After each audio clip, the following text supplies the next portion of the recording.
안녕하세요. 정신건강 간호사 신송아. 네, 정신건강의학과 전문의 김성환입니다. 반갑습니다.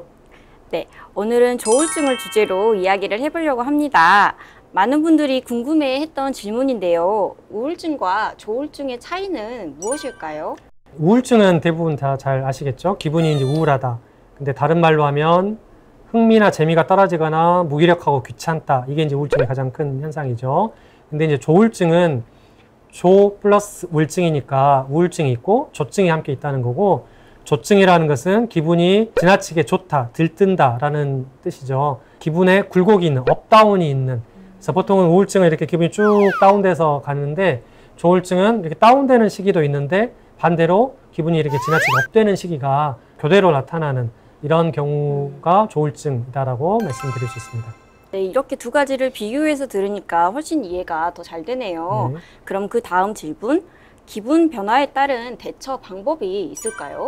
기분은 지나치게 이제 가라앉거나 지나치게 업되거나 뭐든 지나친 것은 이제 좋지 않으니까 진폭을 줄여주는 것이 도움이 돼서, 그러니까 조증 관점에서는 너무 업되는 것이 지속이 되면 조금 이제 다운되도록 하는 것이 좋을 수도 있고, 너무 가라앉는 것이 지속될 때는 기분이 조금 활력이 생길 수 있도록 하는 것이 이제 도움이 될 수 있겠습니다. 그렇군요. 네, 그렇게 한다면 기분 변화에 도움이 줄 수 있을 것 같습니다. 근데 이제 기분 변화에 대한 도움을 받기 위해서, 그러니까 실제로 이제 조울증에 의한 기분 변화 진폭이라면 적절하게 약물 복용을 해가지고 그 기분 변화의 진폭을 이제 줄여주는 게 좋을 것 같고요. 일반적으로 뭐 기분이 굴곡이 좀 있는 그 정도는 그게 조울증이 아니라고 하면 그게 크게 뭐 문제가 된다, 병이다라고 할 것은 아닌데, 근데 어쨌거나 그 기분의 감정 기복이라고 하죠. 기분의 이렇게 진폭에 있어서 그런 걸 줄이는 데 있어서 제일 기본이 되는 전제는 규칙적인 생활하는 거인 것 같아요. 그래서 특히 수면, 충분히 잘 자고 잘 먹고 규칙적인 활동을 하는 것, 이게 이제 감정의 기복이나 기분의 진폭을 줄이는 거고, 반대로 잠을 잘 못 자거나 식사를 잘 불규칙하게 하면 예민해지고 감정 기복이 보통은 더 생기죠, 일반적으로도. 그래서 규칙적인 생활을 잘 유지하는 것, 특히 잘 자는 것, 이게 중요한 것 같습니다. 네, 그렇군요. 그럼 마지막 질문인데요. 조울증과 조현병의 차이는 무엇일까요?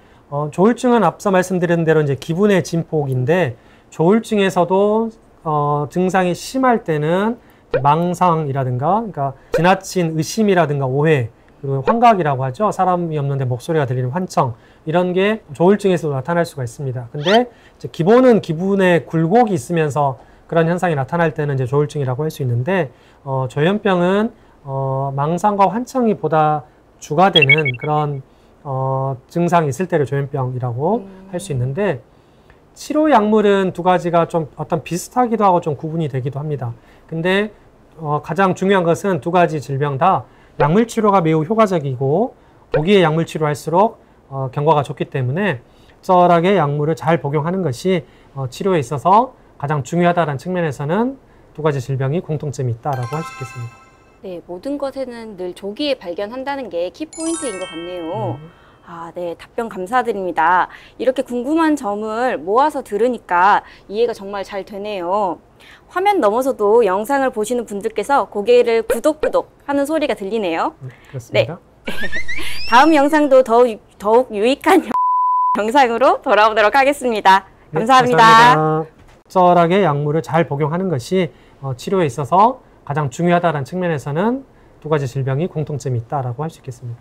화면 너머서도 영상을 보시는 분들께서 고개를 구독구독 하는 소리가 들리네요.